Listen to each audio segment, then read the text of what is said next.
Bu xotin saniki, onangniki emas. Bu seni nikohingda turibdi. Sen ikki dunyoda javob berasan. Bu kelin, bu qiz seni tufayli mana shu xonadonga kelgan. Yashaydigan sen.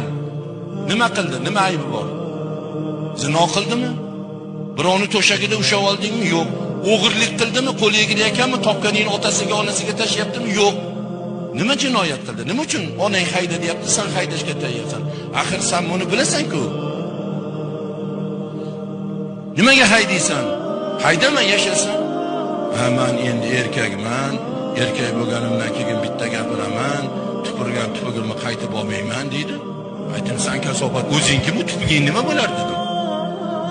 Kimsan? Bir mahallada ja obro'li odammisan, sen bir ja e'tiborli odammisanki, sen bir o'zingni ja osmonga chiqarib qo'yib farishtadek. Nima bo'ldimi dedim. Birovi shuncha haligi qizni katta qilgan qizi bo'lib, fussasini tashlab yuraverasanmi sen?